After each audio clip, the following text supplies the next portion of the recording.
Hi guys, my name is Megan McDowell and I'm going to be discussing disability and sexuality on television. So just to start out, 1/3 of LGBTQ individuals have a disability. So discussing the depictions of disability and LGBTQ individuals on TV is important because there's a large number of them. So GLAAD puts out a survey and they analyze different television shows, not just LGBTQ shows and not just LGBTQ depictions, but also race, gender, disability, socioeconomic status, things like that, with their Where Are We on TV. So just comparing the 2018 to 2019 season, 2.1% of primetime TV characters had a disability in the 2018 to 2019 season versus 3.1 in the 2019 to 2020 season. And then there were 4 LGBTQ characters with disability that GLAAD could identify as of the 2018 to 2019 season, and that eventually rose to 10 LGBTQ characters with disabilities. And just keep in mind that these are just during the season, not in the history, not in total. So the real reason why I came to be interested in this is this show, Everything's Gonna Be Okay.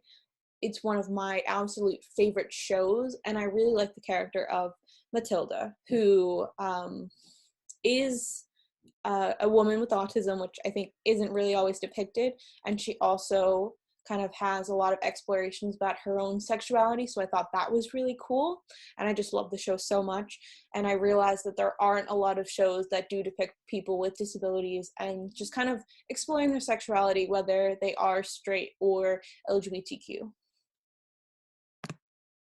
So in general, when people with disabilities are portrayed, they're very underrepresented in the media, and they're often portrayed as asexual if their romantic lives are even explored, especially if they have a physical or cognitive disability. They're usually kind of portrayed as not capable of independence, needing some sort of caregiver, or vulnerable, likely to be preyed upon, so they need some sort of protector. Generally, when people imagine those with disabilities, they imagine them a certain way and they view them as unattractive or undesirable. However, one thing that I kind of noted as I was looking at a lot of these shows were that kind of when disabled characters are LGBTQ, they're generally very well done, even though they're very underrepresented. And I think in part this is because they're just so uncommon. And to be having characters with disabilities and to have them be LGBTQ, there's generally a lot of support, or there's a lot of care put into the character. So I think they're generally well done, especially compared to characters with disabilities in general. So some of the positives are kind of, as I mentioned, there are a lot of disabled actors who are playing disabled characters. One example, although he is straight, is Micah Fowler, who plays JJ on the show Speechless. He has cerebral palsy. There is Kayla Cromer, who plays Matilda on the show Everything's Gonna Be Okay, and she has autism. And then there is Stephanie Nogueras, who is on the show Switched at Birth. She plays a character named Natalie, and she's one of several LGBTQ characters who are deaf on the show. I think another really great thing is that there's a lot more disabled representation. So there's a growing number of characters for people with disabilities to connect with on television, and also for able-bodied people to see accurate representations and to see real people with disabilities playing these characters, so that you know that there's a lot of care going into that. Another really great positive is that there's a lot more disabled people who kind of have power over their own stories. One really great example of this is Ryan O'Connell, who he wrote a memoir. It's called I'm Special and Other Lies People Tell Themselves, and that eventually became a TV show on Netflix. So he is the writer, creator, star.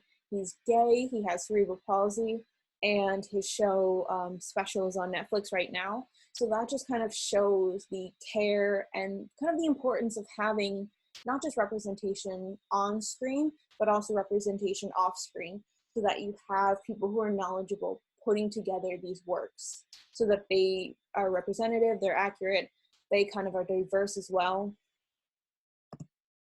Another really great positive is that a lot of these shows explore different disabilities. They're not just one thing, because disability can look like many things, especially because a lot of them are invisible, even though there are many visible ones. And some disabilities that are kind of showcased are deafness, mental illness, autism, ALS, missing limbs, etc. And so having like such a wide range of different disabilities allows people who have these disabilities to find somebody that they connect with, somebody who looks like them on television.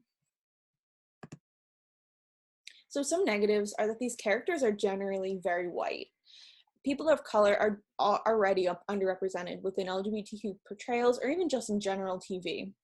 However, I wanted to find at least some examples. So some notable people of color are Suzanne, or Crazy Eyes from Orange is the New Black. She has some mental and cognitive disabilities. There's Natalie Pierce, who I already mentioned, from Switched at Birth, who's deaf. And this is so important because more than 1/3 of LGBTQ individuals are people of colors, so they need representation as well. In addition, some LGBTQ groups aren't as well represented. LGB are generally more represented than other groups, in part because they're the majority within this minority. However, that doesn't mean that other identities should be erased. There are almost no trans, pansexual, queer, etc. An example that I found was Bianca from the show Pose, which has several different characters who are not only people of color, but also LGBTQ, and there are some that are like trans or have some sort of disability.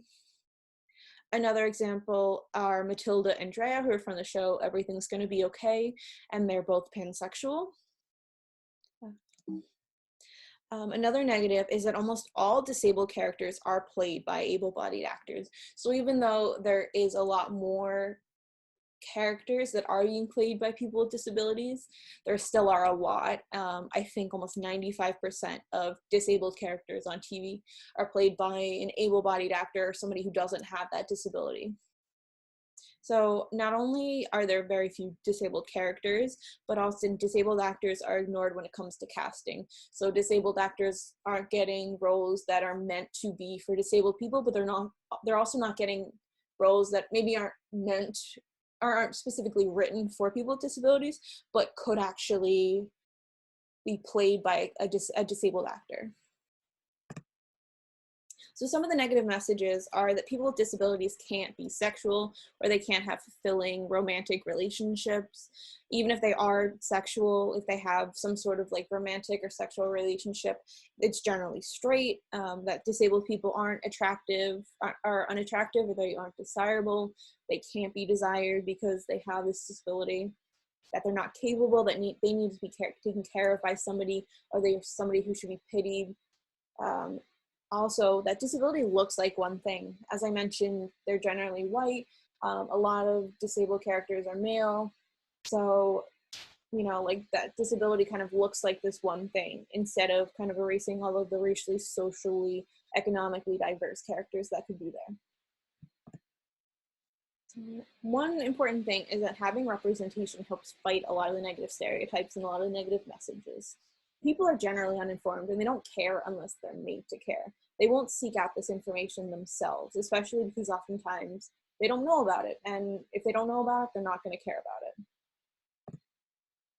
So one of the important things about representation is they help address stereotypes. It supports the notion that people with disabilities can have autonomy. They can be in relationships, they can have real lives. They aren't necessarily somebody who is just going to be taken care of for their entire lives and not be independent, although many are. They still don't have to be. And people with disabilities, even if they have a caregiver or something like that, they can have happy and fulfilling lives. Also, TV representation makes a lot of this information accessible. TV can be a great tool for change. It helps viewers who maybe wouldn't otherwise seek out the information care, and it corrects a lot of these misconceptions they have about people with disabilities, because they're viewing it and they're kind of taking it in without really seeking it out or knowing that they're taking it in. Also, having representation means having accurate information, especially when disabled people are kind of involved in the development. It kind of helps correct falsehoods and increases kind of the knowledge pool, both within the show, within the creators, and also outside to the viewers. So if something maybe isn't accurate, if it isn't correct, somebody who has a disability can kind of be an advocate for that, and they can speak up when something isn't being portrayed the way it should be. So inaccurate depictions reinforce negative stereotypes. If people don't see these accurate depictions, either in their own lives or media, they'll place more weight in the inaccurate ones. And a lot of times people just don't have others with disabilities or people that they can look to and have these positive interactions. So oftentimes it's important that media kind of showcases this. A lack of representation doesn't just reinforce stereotypes, it also helps further these stereotypes. When people see somebody with a disability, they picture white, often male, in a wheelchair or autism, while as I've kind of shown and discussed with this whole presentation, it's a lot more diverse than that. Representation is also important, not just for the sake of representation, but also because shows that include characters who are gay or disabled to appeal to a socially minded audience without kind of making sure it's well done are negative, because they may not be done well. They may just kind of be thrown in there to say like, oh, well, we have our kind of token diverse, person in a wheelchair to make us look good, to kind of help these socially minded people see our show positively, when in fact there isn't really any care put into it. And as we mentioned before, people don't care about what they don't know about. Having diverse representations of people with disability in terms of race, gender, sexual orientation is important for everyone. But I think, again, TV isn't the only medium for representation. There are a lot of really great movies and especially a lot of really great books. I was trying to find some examples. I included Ryan O'Connell's book, I'm Special in Other Lies We Tell Ourselves. I found a really great movie that I've seen actually, The Way He Looks, which is about a gay blind boy. There's a movie Frida, which is about Frida Kahlo and her life. But I think especially books are a really great medium if anybody is interested in exploring this topic further and finding more representations. But I think like in general, books and TV are the way to go. There aren't as many movies. I had a hard time finding a lot of those. So again, despite all the progress, we need more representation, and not just for the sake of representation. Because representation matters, because there are real people who are kind of taking in this media who this is their lives, like having representation for the sake of representation isn't important. It's important about the impact it has on others. There are real people who deserve to see themselves accurately depicted in the media they consume. So in general, kind of just to wrap everything up, we need more diverse characters. We need characters with disabilities who are played by disabled actors, and we need more representation behind the scenes. So not only can we have more accurate LGBTQ representation in media, but also disability representation. Because I think I kind of try to focus a little bit more on the disability aspect, because there's a lot of LGBTQ representation. There's not even close to as much with characters with disabilities. So I just kind of wanted to highlight that. And this is just a slide of all my resources. Thank you so much for listening. I hope you guys have enjoyed this, and I hope you've learned something.